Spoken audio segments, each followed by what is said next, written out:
People don't think about it like this. I didn't fully realize that until the last few years, that a lot of what happens in Livonia affects the rest of the state politically and culturally. I've never once thought, hey, yeah, we got to get out of here.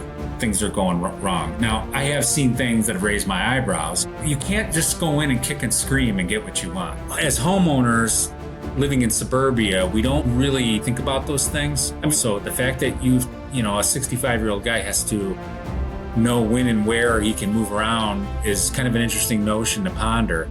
But, I love this city.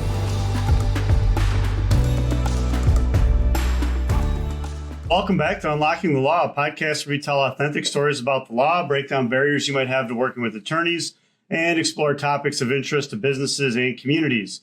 We try to do this in an authentic way and maybe with a little humor mixed in here and there. The podcast is brought to you by the law firm of Fossone and Grisco. I'm your host, Brandon Grisco. Here today with me is Jay Murray. Jay's a local ne'er-do-well reporter for the Michigan Enjoyer. I recently found out that apparently Jay's got White House press credentials. So Jay, why don't you just briefly tell everybody a little bit about yourself and what the Michigan Enjoyer is all about? So I'm a contributing writer at the Michigan Enjoyer. I've been writing for them for a couple of years now. Prior to that, I was writing under a pseudonym for a number of years. I was mainly putting my content out on various platforms, Twitter, Substack, stuff like that. But I was not using my name, just doing political writing, punditry, nothing very interesting. Most of it was wonky, kind of, political stuff. Political stuff it has an audience, but it's a narrow lane. So 2 years ago, through some interesting circumstances, I got connected to the guys at Michigan Enjoyer. I was actually part of the crew that helped launch that. Not to say that I personally launched it. I was part of the original cadre of writers that came in. And now there's only about 4 of us original guys left. One of them is Charlie LaDuff, who needs no introduction. The other one is James Dixon, who's used to write for the Detroit News. Now he's a contributing writer at the New York Post. But we have a large group of writers, and we do some political writing. But a lot of what we do is just human interest, lifestyle, culture. And we try to cover as much as we possibly can. And then politics tends to seep into that. I live in and I'm based in Livonia. I cover a lot of, because I know the political scene and I know the players, I cover a lot of what's going on in and around Livonia, Northville, Redford, Westland, areas like that. And I have a lot of fun doing it. And I write kind of sarcastic, kind of funny kind of stuff. It's mostly fun. I like to take some sharp jabs in my work. I do some video work and we have a lot of fun with it. And so it's really taken off. And but during that process, I should point out, I did get doxxed during that. After a few months of working at the Enjoyer, I got doxxed. I won't say who did it. It's somebody prominent, someone that's famous locally doxed me. And it was a frustrating experience, a little bit nerve-wracking. However, it turned out to be the best thing that happened to me. So I don't have any ill will, because within a very short time of being doxxed, I applied for and received White House press credentials. And boy, my career has taken off after that. And, next thing you know, I'm like in a tug of war between Rashida Tlaib and Shri Tandahar, covering all them, knowing all this stuff. So it's been fun, and not to ramble on too long, but it's been really, really exciting. And in Michigan, southeastern Michigan, specifically Livonia, people don't think about it like this. Livonia is a big, small town, but Livonia is very important to Wayne County and the state of Michigan politically and culturally. And I didn't fully realize that until the last few years, that a lot of what happens in Livonia affects the rest of the state politically and culturally. So we have an interesting city here, and I like covering it. And yeah, what was it, Jay, that made you first kind of realize, I guess, that about Livonia? Because I'm a lifelong Livonia guy myself, and maybe admittedly never really thought about it that way. There's a couple ways you can look at this. A lot of what affects Wayne County politically has germinated and matriculated up out of Livonia. Mike Duggan is a Livonia guy. Mike Rogers is a Livonia guy. Mike Cox is a Livonia guy. The Even former going back to McNamara, right? Wasn't he a Livonia guy? Yeah, and during his era, people sometimes, younger people my age and younger. I'm not that young, but I'm young enough to when this kind of stuff was going on. I didn't really pay attention to it. But Ed McNamara, the mayor of Livonia in the 80s, was controlling Wayne County during that era. There's a reason why his name is on the airport. There's a reason why his political machine is still, in some ways, control of southeastern Metro Detroit. Because Ed McNamara was, as a mayor of Livonia, had a stranglehold on politics within the state in this quarter or in this vector of the state. And so even now, Ed McNamara's been passed away many years ago, but his machine is still up and running.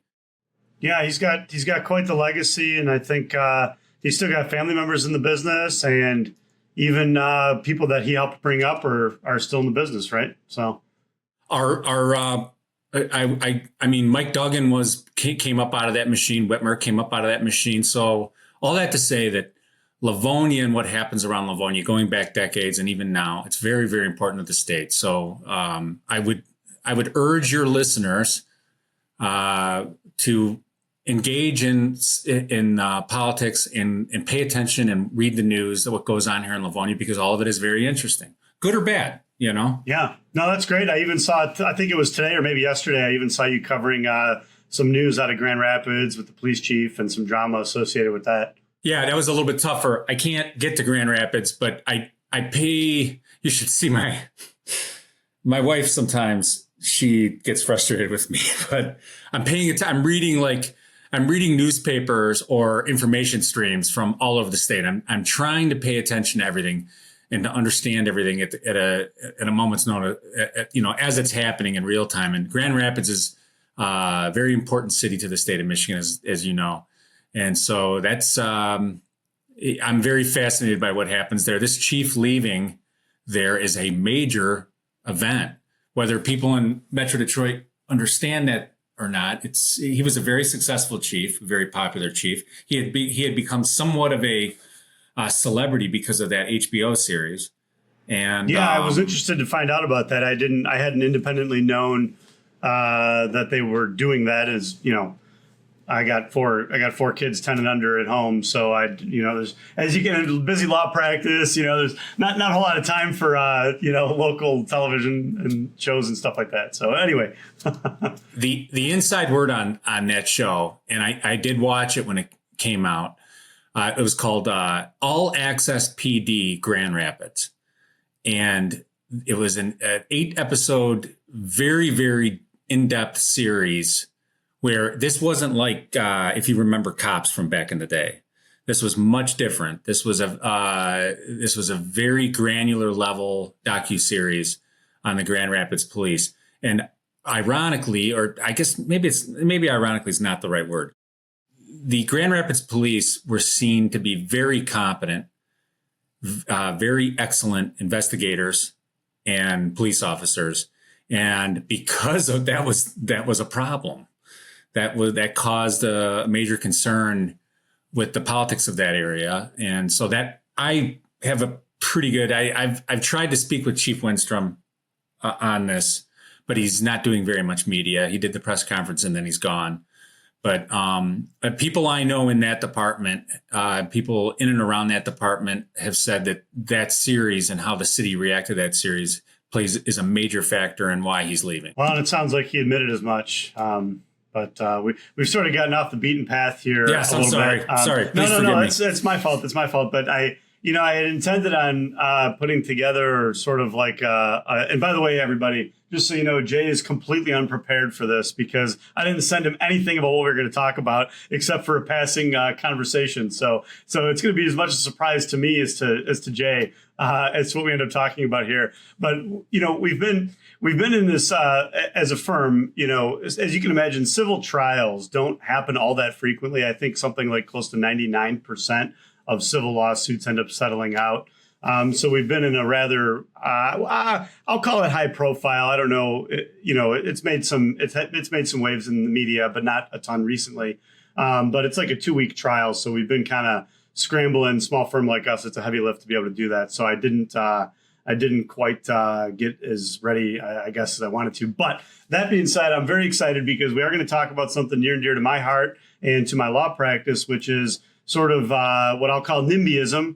And local development and sort of economic conditions and things like that. And so, Jay, why don't you tell everybody, what is your understanding of NIMBYism, or what does it mean to be a NIMBY? Essentially, it's a metaphor, or it's an acronym for not in my backyard. And that is it's a nationwide phenomenon. It's not at all specific to this area or to Michigan or Livonia. It's occurring everywhere. It's occurring from coast to coast. It's also occurring actually much more aggressively in the cities around Livonia, which is to say Northville, Farmington, and cities like that, very close. But essentially, long story short, it means exactly what that acronym states, not in my backyard. So that is a suspicion and a pessimism about redevelopment or economic growth in areas. And we happen to be in a very interesting time period here in Livonia as it relates to that, because there's a number of developments that are proposed or have actually started and or coming down the pipe within the next year or two. And a certain segment of the population is very, very suspicious. And I'll just be quite frank, they're very angry about it. They're aggressively angry about it. They want to stop all development.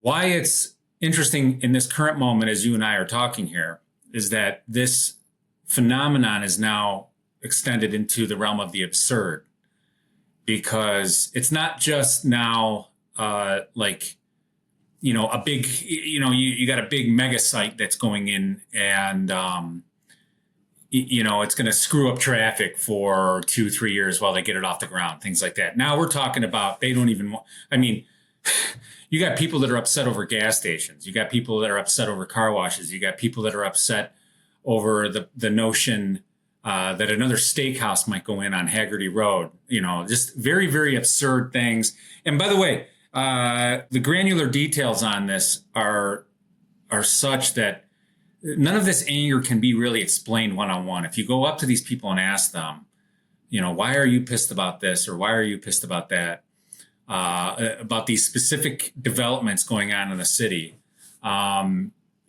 it's a collection of psychosis, I guess you could say. There's nothing very logical. You're not going to get handed any logic or anything like that. And by the way, this is extended into political radicalism in the city. You're seeing highly radicalized factioning over things like a Sheetz gas station at 8 in Newburgh.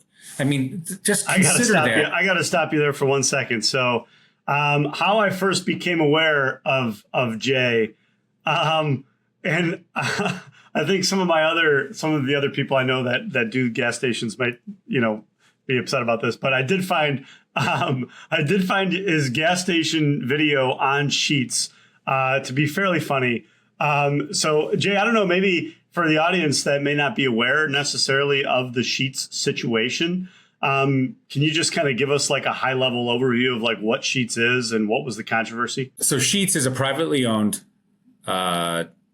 company that was started in Pennsylvania, and they have very high end gas stations that are quite different than what we've known here in the Metro Detroit area for our lifetimes. It's similar to Buc-ee's down south, just very large, very clean gas stations that have fast food restaurants, and they sell a multitude of things. And but the main point is that they're a high end gas station. They're an appealing. If you live in Livonia and you're listening to this, the current state of the gas stations in the area. Sheetz would be an upgrade, like from going from a fifth starter on the Tiger staff to Tariq Skubal. Like it's a very, very high upgrade. They're expanding across the Midwest as we speak. They're expanding into Ohio and many other places, and Indiana, I'm told, and down south. And they're currently expanding into Michigan. And they've been trying to expand into the city of Livonia now for, I believe, 3 years. It's right around 3 years. And they've settled on a location at 8 Mile and Newburgh. And there is a faction of the city that is really pissed off about it. And the irony is that corner where it's going, there's nothing there. So that makes it even more absurd, you know? Yeah, I think the corner where it's going in on, I think it's a vacant former like Rite Aid or Walgreens or pharmacy or something like that, right? I mean, and it's been vacant for a couple of years at least or whatever, I think. There's a couple other interesting notions about that particular lot, which makes this bulwark against Sheetz all the more absurd. That parking lot is difficult to police, and that policing is spread thin, you know, at nighttime. I think there's Detroit or Livonia, I think, has 8 officers. I could be wrong, but I'm just going off memory here. I think LPD at night, on a given night, has about 8 or 9 officers on patrol, I believe. I could be wrong. You probably know better than me. So that spread, you know, Livonia is a decent sized city. That particular lot has a curve that goes down in the back. And it's got a front and a rear parking lot. So if you're policing in the area or, you know, cruising around, it's not, you have to pull in and waste and spend time going in and making sure there's nothing going on there. So it is a haven for some unusual behavior back there. To the extent that it's a problem, I don't really know.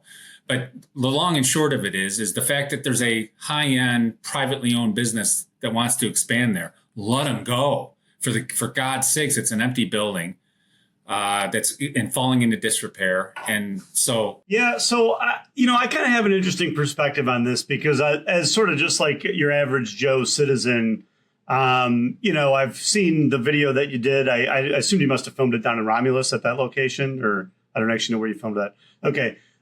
So everybody, Google Jay Murray and find the video that he did on Sheetz. It's probably on YouTube, I imagine. It's pretty funny. So go give that a watch if you can.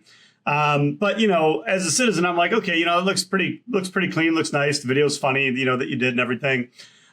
So on the other hand, as an attorney, right? So, we can be a bit of mercenaries, right? We can be kind of hired guns in a sense. So, there's definitely been cases, and we've even been at the same council meetings at times, where, I've got a client that's trying to do a car wash. Right. And that's very unpopular right now. And so I'm advocating for the car wash. I've got a client that's doing a gas station down sort of more in the south end of Livonia. I have at times been hired by groups or individuals to oppose projects. Right. So I guess in a sense, you might say that sometimes, the NIMBYs are using me, right, and my services and to try and accomplish that. So I kind of see and have played both sides of that. But I think your perspective is interesting too, because you're not a developer. You're not, I shouldn't say just a reporter, but you're a reporter and you're a resident. And so I think that gives you an interesting perspective as sort of a neutral kind of party to the situation. Well, I wouldn't say I'm neutral. Not completely. I'll give you, so I'm 50 years old. And I've lived in Livonia for most of my life, almost the entirety of my life, except for moments when I had to work out of state for periods of time or for schooling or whatever. I've left the state for various short periods of time. But I've always come back, and now I'm here, and my family's here, and my kids are here. And in that time, and this is a personal grievance of mine, in that time, Livonia has aesthetically aged considerably. And all that to say that I tend to reach for this trope often when I speak to people or people ask me my opinion, but Livonia effectively looks like it's 1982. And I guess if you're gripped in nostalgia, which a lot of people of a certain age are, and even people, I'm a Generation Xer, so it's even affecting my generation. We're steeped in nostalgia. Generation X people love the 80s. Baby boomers love to relive the 60s and 70s over and over again. And then now, like millennials are clawing back for the 90s. You know what I mean? So we to one extent or another, we're all hanging on to the nostalgia, which is the rust of memory. The problem, as it relates to here in Livonia, is that Livonia has been stagnant for 4.5 decades aesthetically. Now I know that there's development going on. There's Myers going in over at 7 in Farmington. I know that there's a local developer here. We both know his name. I won't say it, but there's a local developer here that is very active in small projects around the city, and he does quite well doing that. And so Livonia does have some development to some degree, but overall, the aesthetic of Livonia looks like you've stepped into the year 1982. I always grab for 1982. I don't know why. That's my own issue. So when you drive around City Hall, or you drive around the police department, or you drive around the fire department, or you go over by the library and you're walking around, and I go into these buildings often because I'm covering things or have to do things within them. I feel like I've stepped into the 80s. Now, that can be comforting if you're a certain age because you like things looking the way they always looked. My problem, from my point of view, and I love Livonia, I love this city, my heart, part of my heart is here. I don't like walking around seeing a stagnant city. I want to see redevelopment and newness come in, whatever that means. I'm sure we can haggle over the differences in that, but I'd love to see Livonia look more modern and newer. And so that's a personal gripe. Yeah, and I think I want you, if you're willing to, I think I want you to talk a little bit about Sears in a minute. I think the interesting thing to me has been seeing the level of opposition to like certain particular uses. You mentioned some of them: gas stations, car washes. The other one I see, strangely, it seems to me strange. The other thing that I see a lot of like people either joking about sarcastically, or they're kind of opposed to it, is like fried chicken places. Have you heard of this? Have you seen this? I love chicken sandwiches, man. I mean, you can put up as many chicken restaurants as you want, and I'm going to go try every one of them at some point. So, like, I don't know. That to is just seems odd, especially because, and we're going to get into the legal, I think, end of this a little bit here too. But, you've got private property, somebody that's investing in their property. They think that there's a particular use that's going to be successful, and they're looking to make that investment.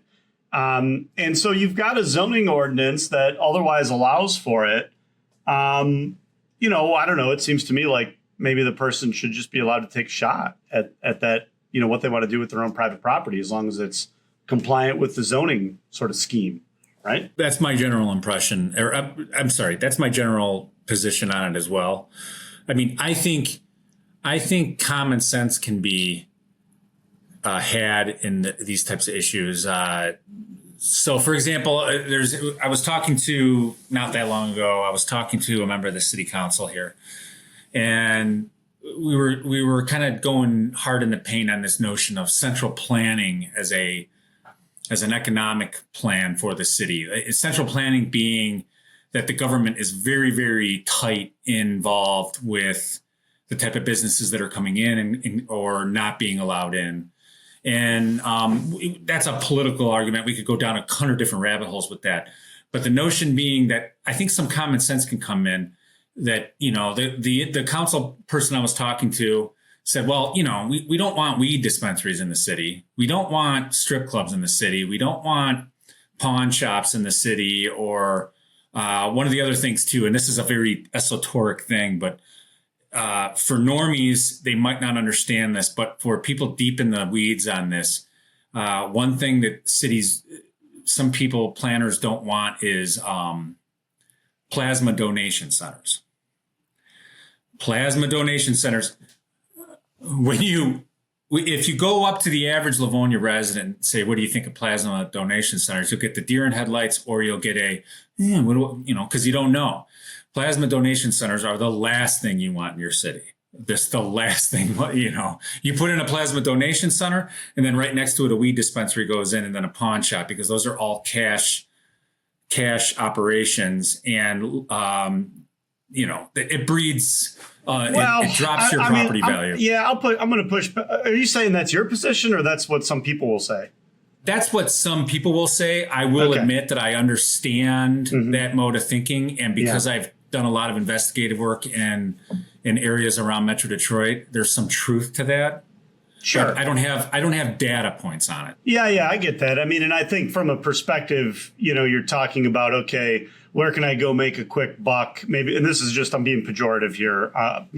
Where can I go make a quick buck so that I can go run off to the drug house, right, and buy dope or whatever. I'll sell plasma, that kind of thing. I mean, I could see that, and I think that probably, in some areas that probably is a problem that law enforcement has to confront. I'll say that. I actually think that right over by the old Wonderland Mall there, right off of Plymouth Road, there's a plasma center. That's not far away from my house. I don't know that they've had any problems there. Maybe they have, but I wouldn't be aware of it. I guess I wouldn't say they've had problems there, but Sure. that particular intersection is a problem. Oh, well, yeah. I mean, right. In that general area. Yeah, there's all kinds of problems in the general area, I think. Yeah. I think more related to, at least from, a lot of my viewers know this, maybe they don't, but I was in law enforcement. I worked for the Livonia Police Department for a number of years before becoming an attorney. So, I mean, we had, retail fraud out the yin yang, from Target, Walmart, and then going a little bit north, Meijer, Home Depot. Those were very, very common locations to be targeted for retail fraud type operations. So, I mean, anywhere you put a big box store, I think, you're going to run into that. And we would even have people, doing, they would go run up to West Bloomfield to their, Costco or Target or whatever they got up there, do some retail frauds, and then drive on down to Livonia and do it here, and so I think it's just sort of the nature of the beast with some of the big boxes is that you kind of run into that problem. So if I recall correctly, I haven't looked at the stats in about 7 months, but I believe the 96 corridor, no, the Middle Belt corridor as it overlaps 96. I think that is the spot because of all those big box stores right there. I think that is probably the highest area where you have more, where LPD would probably have the most problems in terms of retail. I can only say from my experience, and it's sort of just anecdotal because I don't have any data or anything like that, but 96 and Middle Belt, I would say, was kind of a hot spot for retail fraud type activity. You've got your Home Depot, Costco, Meijer all right there. The North End Walmart at 7 and Middle Belt, there was a fair bit of activity there as well. And then Plymouth and Middle Belt with those big boxes, you saw the same type of thing, When we get to Sears, I've got some stories to tell you about the I'm excited to find out about Sears. Before we do that, I do just want to say, kind of for everybody's information, because this is a legal podcast, so we can't just have too much fun, right? We gotta make it a little bit dry. So just so people understand, there's what's called in Michigan the Zoning Enabling Act, and any zoning ordinance, right, has to comply with the Zoning Enabling Act. And there's also United States Constitution that plays into this, because government restrictions on private property have to meet sort of constitutional frameworks, right? And the more you regulate and regulate and regulate and over-regulate, once you get to the point of sort of over-regulation, you could get to what you call a regulatory taking, right? It's almost as though you've regulated this person completely out of the marketplace. Now they can't use their property, sort of reasonably speaking. And so now they have a claim sort of against the city or the community or whatever for like a taking. Now, I'm not saying that these cases are common or easy to win or anything like that, but they're sort of ends of the spectrum, right? You might have almost like a completely unincorporated area, rural area. They might have almost no zoning going on. And then you've got sort of the higher end of that, especially in larger cities, where you've got sort of extensive zoning and extensive business regulations. And then as you go even beyond that, you sort of run the risk of going more and more and more restrictive and possibly infringing upon the sort of rights of private property ownership. But I think one of the things we always want to keep in mind is that you've got different levels of discretion that the community is going to have when they are talking about approving a particular use of property. There's within every zoning ordinance, there's going to be uses that are permitted by right. Okay, these would usually be things that are considered kind of typical for that zoning category. So within a commercial zoning district, like an office building, right, is probably something relatively non-controversial. It's a use provided for by right in that district. Your community is going to have the least amount of discretion in that, and it's typically going to be just site plan approval and you're done. You also have then sort of the next level up from that would be what's called special land use or waiver uses. And again, now you've got a little bit more discretion, but there's still going to be criteria within the ordinance itself that is going to be a framework for whether that use should be approved or not. I think that, and Jay, I'm sure you can speak to this from your involvement at the various council meetings, there's sort of a misconception that you represent me, City Council, I voted you in, and so if a majority of the community doesn't want this, then you ought to vote it down. And that's just not correct. There's laws in place. There's private property protections in place. There's rights that people have to be able to use their private property. And, a city council or a township board can't just run roughshod over that just because 50 people showed up to protest at a meeting. So I know that was, probably as dry as it's going to get during this episode. But what do you think about that, Jay? Does that square with your understanding or what? Yes. And I've seen that as it relates to certain, the aforementioned Sheetz and then the gas station issues going on, the car wash issue, the specific car wash issue that's currently driving everyone crazy in the city. That's exactly the situation going on. And by the way, there's selection bias at play.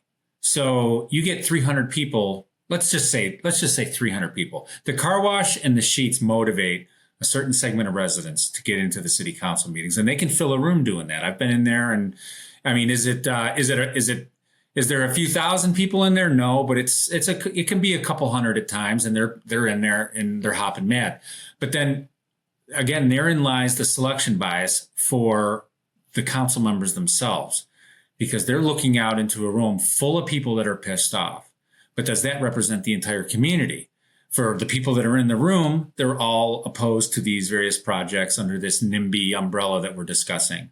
But, you go out onto the street and you go to Stevenson hockey games, or you go to high school football games, or you go to swim meets or lacrosse games in the city. And I do this often because I have kids that play all these sports. So I get into these areas and I talk to the residents. Are you pissed about this? Are you pissed about that? Average citizens don't care. They don't care if a Sheetz goes in. They don't care if a car wash goes in. But back to the city council, if you're a member of the Livonia City Council, or you're the mayor or part of the mayor's staff, from their vantage point, every 2 weeks when the meetings go on, you got a flow of people coming in upset, what I would call a contingent of, or a coterie of people that are coming in upset. And they can give off the impression to members of the city council that, wow, the city's really pissed. The reality to all these things, in my humble opinion, and I could be wrong, I think a vast majority of Livonia residents would like to see some renewal and economic growth on these sites, namely the Sears one that's been vacant for God knows how long. So the notion that there's residents upset that there's new development going on in these areas, I think that can be frustrating. But we're a bit of average voters in non-general election years, they're not really motivated to get civically active. And so the people that are going to flow into these meetings are angry or filled with grievance. And they expect through their voice and their actions that they can bring a holding on these efforts. And that, again, you spoke to it very eloquently, better than I could ever articulated it. You can't just go in and kick and scream and get what you want. The city of Livonia almost invited a huge lawsuit a few months back because of this type of BS, and it was in one of the city council people. Do you mean Sheetz in particular? Yes. Or is it something different? Okay. No, Sheetz in particular. The city almost invited an incredible lawsuit that they, in my opinion, and I went and spoke to other attorneys in the city. I didn't speak to you, so don't get mad at me. I should have reached out to you. If I had known, I would have reached out to you. But I reached out to some attorneys in the area, and they said the city's got no shot against this because there's In fact, to make even matters worse, a member of the city council even admitted, I'm voting against this because I don't want to piss off the voters. But I know that we got no shot. I mean, effectively, I know we have no shot and we're inviting a lawsuit. So you're keying on it perfectly, not the ramble. No. I think that would probably be a harmful admission. It's tough. I get it. I mean, I think I've never been in an elected position. I mean, it could be difficult to, stare down sort of an angry mob of 50 people that all are opposed to something and still vote yes for it. Right. So I totally get that. I actually sympathize with it. I think in a lot of cases, being on an elected body like that can be a somewhat thankless job. You're being asked to sometimes take tough votes, and I think, there could be cases where it's a close call. Right. I wasn't intimately involved in the Sheetz situation. So I'm not like super familiar with the legalities of it, I suppose. But as I understand it, they have a use variance, which means that it allows them in a zoning district that would otherwise not allow for a gas station, that they're allowed by zoning variance to do that. Right. Almost as like a permitted use in that district. And so I think probably that when it went back to council, it was just a site plan. Now, site planning is usually the lowest level of discretion that a city council has. You basically have a list of criteria in the zoning ordinance for what it takes to get an approved site plan. You go through, you check off, do they have these things present in their site plan? And if they do, then it's, you don't really have any discretion. You got to prove it. I know I'm getting far afoot on this, but when we do, if you want to talk about Sears now, we could bring it up because let's talk about it. This man. keys into it. Yeah, let's do it. So you and I have a mutual friend who is very educated on these matters. Hold on one second. Let me just real quick set the stage. 7 Mile in Middle Belt, right? Probably the first Sears in the entire world. I don't know. Right up there on Middle Belt, north of 7 Mile, on the west side. There's a Sears building. When Sears went out of business, the building has been sitting vacant ever since. So sorry, Jay, go ahead and pick up. You might not have been wrong. I believe that was one of the first Sears in the general Western Wayne County area. And it was attached to Livonia Mall, which is one of the first malls in the area. The mall is gone. Sears is gone. The Sears building remains up. And I think it's been empty now for 7 years. 6 years. I could be wrong. It doesn't matter. Oh, it has to have been longer than that, right? Or no? It might even be closer to a decade. Yeah. Okay. It could be. But long story short, it's an empty building and it's decaying quickly and fast. A mutual friend of ours, someone who is very educated on this matter related to Sears and everything going on, came to me just a few weeks back and said, "That's going to be the one, Jay. That's going to be the one." And I said, "Well, what are you talking about, man? Read me into it. I know about the Sears thing. I knew some of the issues around it." But this person said, if a developer ever comes in there and can wrestle that property away from the current owner, which is going to be very tough for a few different reasons. It's a mix. I think the plan on that plot of land is for mixed use. So they could go ahead and do a bunch of different stuff on there if they wanted to. And the word to me was, "Get ready, Jay. That's going to be the one. You're going to have a bunch of yellow shirts walking around that building, trying to protect an empty Sears building." Why this is even hilarious to talk is I have not broken any laws. Real quick, tell the viewers who is a yellow shirt. Why is that pejorative term? What are you discriminating against yellow shirts? I don't understand. The activist class in Livonia that, in the words of someone else we know very well, very educated on these matters. They are the activist class that effectively worships empty buildings. That is a direct quote. The direct quote in its whole sentence was, "We have a problem in this city with people worshiping empty buildings." It just happens to be that this class of individuals that has organized quite well together, they like to wear yellow shirts. So a derogatory term has now been whipping around City Hall and others that are adjacent to City Hall. It's someone said to me that, "Here we go. Here come the yellow shirts," and they flow into city council meetings or they're seen protesting a damn gas station. So anyways, the Sears property, I've done 2 stories on this property now. The first story I did a year ago because I found a homeless man living in it. And I interviewed the guy 2 times for a couple hours each time, and he had a very interesting story. But the fact of the matter was, this homeless man had figured out a way to get in and out of that building. And the basement of that building is being heated so that the pipes don't burst. And that right. You're fully aware? No. It makes sense, right? I mean, you got to winterize it, right? You got to keep something going there so as not to burst the pipes and all that. So, yeah. There is, the basement's being heated and there are lights on in the building. But other than that, the building is not being cared for or managed at all. And it's been empty and sitting there, and it's slowly decaying. And so you have this homeless guy that was living in it. I've been led to believe he doesn't live in it anymore. I think he got rustled out. But I think there's other people living in it now. And so myself and a videographer for the Michigan Enjoyer, our video producer, we went over there and we didn't enter the building, but we got a good look inside because the building is not secure.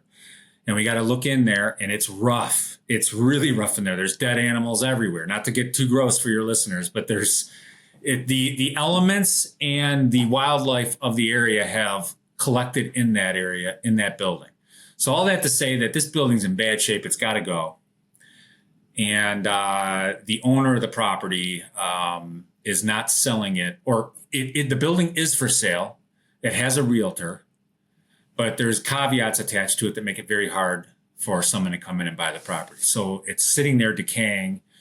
And I've been told, I don't have this verified, but I've been told by people at the city level that at least one major nationwide property developer took a bite at that, but then had to walk away because there's a 30-day closure on it, allegedly. So that's my knowledge of it. That's intense.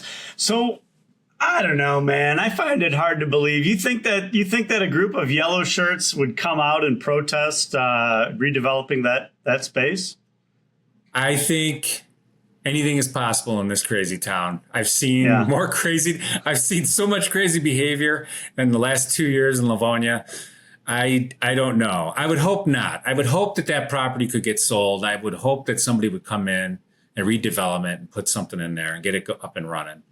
Do you just, off the cuff opinion, and don't feel free to pass on the question if you don't want to answer it. I mean, do you think that, like, as a matter of sort of blight enforcement, do you think that the community should take a more active role in sort of dealing with that situation? Or what's your take on that? I have notions that the city could do that, but here's the problem. If you're going to if you've got a property in your city, like that's blighted to the degree that the Sears building is, and you have to go after a property owner, in this case, Eddie Lampert is the property owner. He's a hedge fund manager, and he owns 200 Sears and Kmart buildings across the country. All of them all vacant, presumably, right? Because they're all out of business. Yeah. So he owned it, and so if the city of Livonia were going to go at that guy, they can't just go after a property owner alone. I looked into this a little bit and read up as much as I could. They can't just individually hammer a property owner. They would have to raise the fees and penalties across the board to then go after one guy. Now, here is an interesting story. I did confirm this. In Pittsburgh, they have a very, very large mall in the Pittsburgh, PA area that is in a state of disrepair. It's a huge land. I actually have been to this location about 6 years ago. And I took a look at it I was in the area working, and I went and took a look at this mall.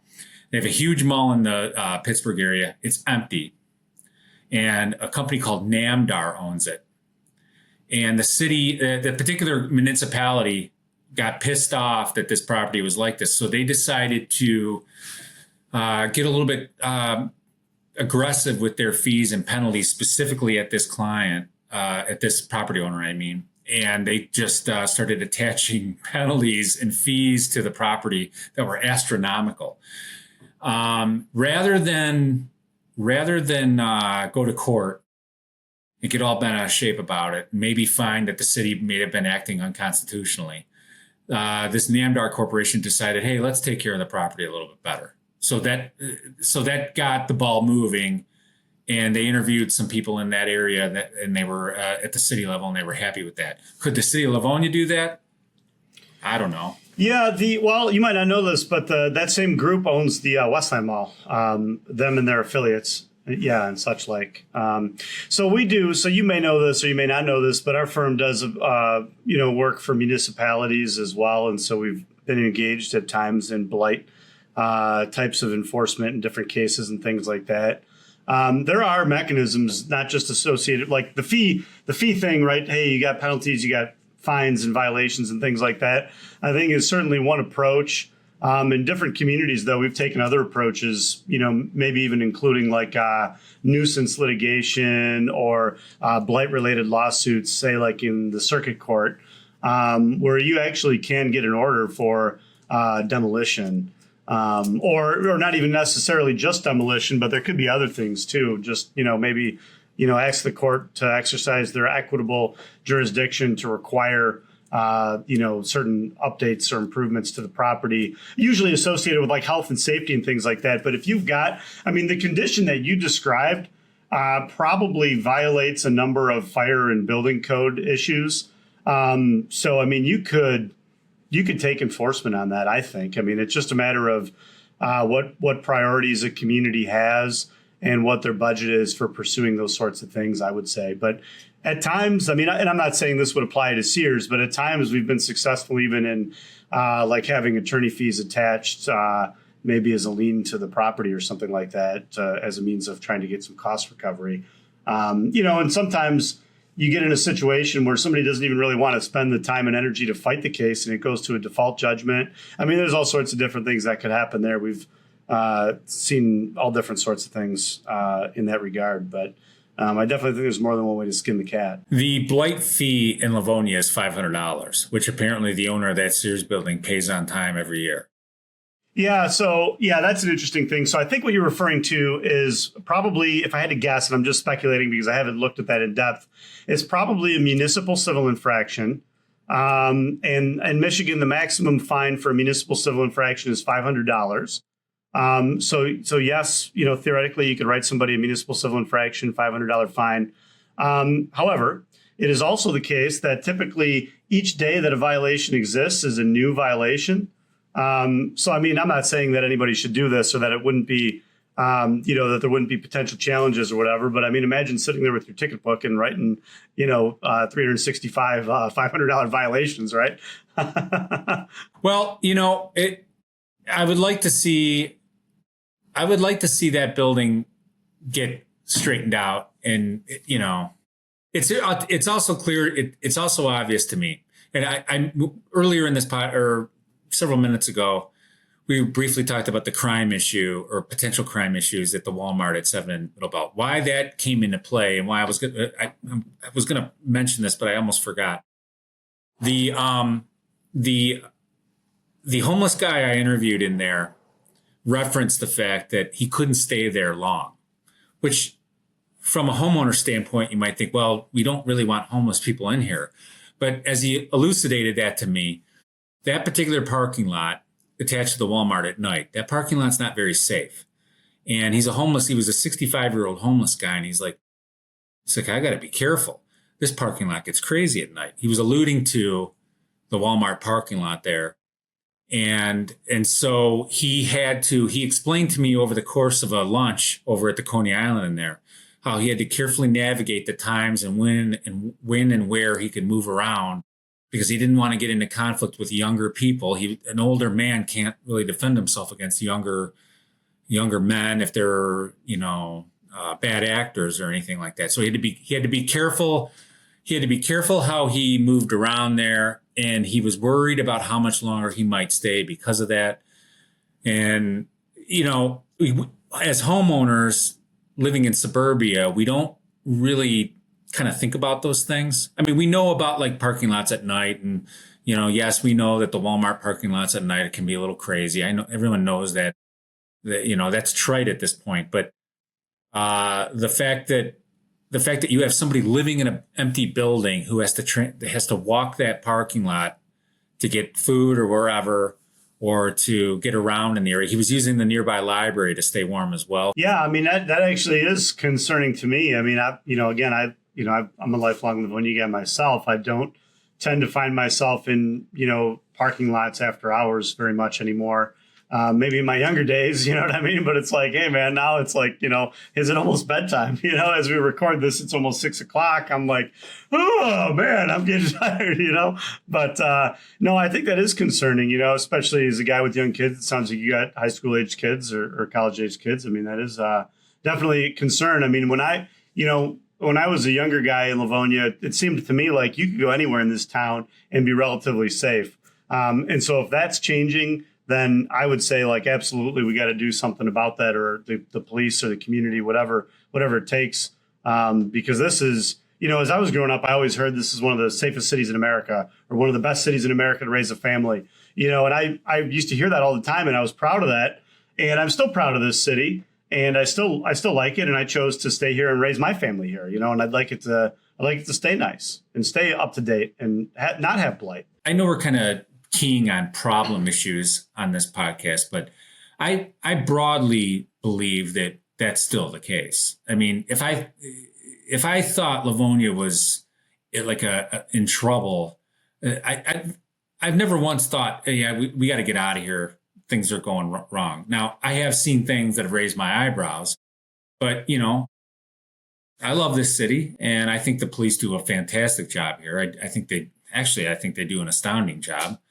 And so I don't think, it's the end of the world, but I do think that Livonia has some areas of concern that, like we just discussed, that they need to take seriously and move on. And by the way, keying on this not in my backyard motif that seems to be going on in Livonia at this current moment, people that get into that kind of political movement have idle hands. They got too much time on their hands.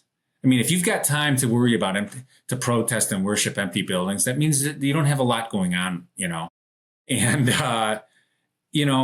the areas of concern, the Sears building, other things that people could get active about and pay attention and educate themselves on, maybe that might be better avenues to spend your time. If you really do love the city and you have concerns about the city and you want it to stay as good as we know it is, then worry about those type of things and learn about that stuff and get involved, pay attention at the city council meetings over stuff like that. Don't spend your time complaining about a chicken shack.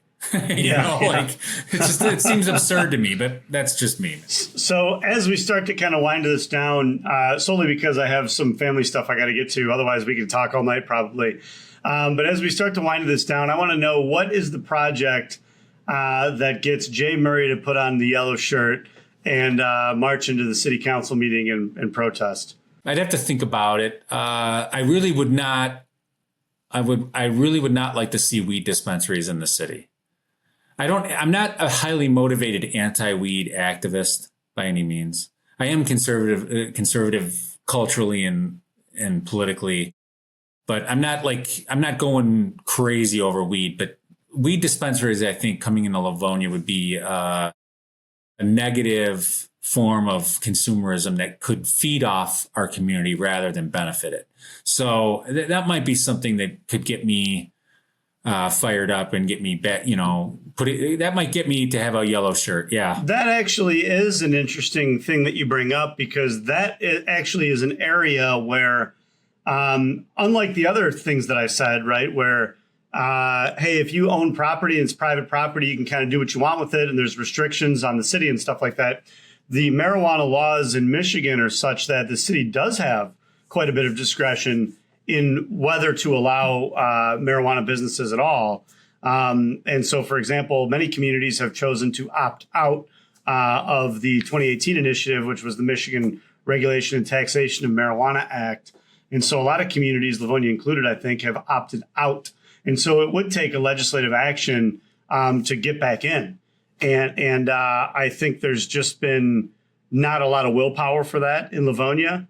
But that is something where you actually could make a difference, and you could, have the council could have more discretion, I guess, with regard to that, as opposed to some of the other things that we were talking about, like a chicken restaurant or a car wash or something.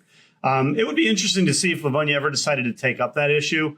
The one thing I'll say is an observation. I won't share my personal views on it, but the one thing I'll say is an observation is that's seems like almost universally true, is that communities that have allowed marijuana businesses in town have almost universally seen really long, drawn out litigation. It seems like, you're picking, a lot of times you're limiting the number of licenses that are available. And so that means you're picking winners and losers. The losers are going to sue. They're going to come up with creative legal theories. There's been litigation going on in neighboring communities since 2021, probably. And it's still going strong, and it went up to the Supreme Court, and now it's back down to the trial court, and it could go back up on appeal again on different issues. So those sorts of things, I think, as a community, you really want to take those sorts of things into consideration, just from a risk standpoint, almost, not even necessarily from a pro marijuana or an anti marijuana standpoint. So I think that's interesting. One added thing to that whole narrative is that when a weed dispensary comes into an area, and I know of 2 nearby cities where this is ongoing at the current moment, someone will get their dispensary license, a business owner will come in and set up a business, and that business owner then becomes the biggest opponent to new businesses coming in. So you'll actually see the established weed dispensaries playing the economic gateway game, keeping out like other companies coming in. That's going on in Walled Lake as we speak. But is this podcast going out tonight or tomorrow? No, it's going to take some time. All right, I was going to plug my event for tomorrow night, but never mind. It'll be too late. No, I wish it was. I'll plug it though. I'll plug it. I'll put it in a social media post and share it with some people. Can you hold on a second? Let me grab a pen. What's the? Go ahead and give the details. Michigan Enjoyer live event. Myself and Scott Barr are going to talk about some of the issues that you and I just spoke about here, but then other things as well. Our concern over the health of Livonia voters, and that's not their physical health. It's more like their mental health, I guess you could say. And that's tomorrow night at 7 p.m. at the Civic Center Library, Bennett Auditorium. And we're going to have some fun, and we're going to have most of the Enjoyer crew in there. So you might see some people that you recognize if you're a close reader or follower of the Enjoyer. And I think that's it. That's great, man. I think it's cool that you guys are doing an event like that. I've actually thought myself about some level of community education associated with various issues that I think are not only coming up, but that are going to be even more prominent as we continue along. So that's great. I'm really glad you're doing it. And Scott Barr, I love the guy. I think he's great. I think he's got, I think I may have even said this to you in a text, but there may be other people with as much integrity as Scott Barr, but I don't think I've met anybody with more integrity than Scott Barr. I really have a lot of respect for the guy. So good. I'm glad that you're doing the event with him. He's one of my favorite people, and he knew who I was when I was writing under a pseudonym, and he kept it a secret. Okay. And just a very, very good guy. And by the way, this is the first Enjoyer live event. This is the first one we're going to do in Livonia, and we're hoping it's successful. If it is successful tomorrow night, we're going to do more. And we're going to, this is essentially, I guess you could, for lack of a better term, this is an experiment that we're doing. If it works, we get a lot of people in the room, then we're going to do it again, and we're going to do it again. And then we can have you in, and we can have the Brandon McCulloughs in, and we can have that'd be great. Other people in. But Scott is a dear friend of mine, very, very dear friend of mine. And if we're the first one that, we're going to try and get this off the ground, and I wanted Scott with me for it. So that's great. But go ahead. Finish up. No. That's all I had to say. Go ahead. I wanted to say, I just thought of this off the cuff here, but if you're watching this and you own a yellow shirt or you have or identify with a yellow shirt, if you want to come on the podcast to talk about your perspective on things, I'd actually be happy to have you on here. So give me a shout and come on and let's talk about the legal issues associated with your side of the story. I mean, like I said, I'm a mercenary, right? So I will advocate either side of the issue depending on, what I think a reasonable legal position is for my client. So, you know what I mean? We'd be happy to have you on to talk about this. That's great. Ladies and gentlemen, Jay Murray, your Livonia reporter, anti-NIMBY advocate, and concerned apparently with the health and well-being and development in the city of Livonia. So thanks again, Jay, for coming on. You can find me on Facebook, Twitter, Instagram, and please follow the Michigan Enjoyer on Facebook and on Twitter. And thank you so much for having me, Matt. And really had a lot of fun. And we got to do dinner at some point too, man.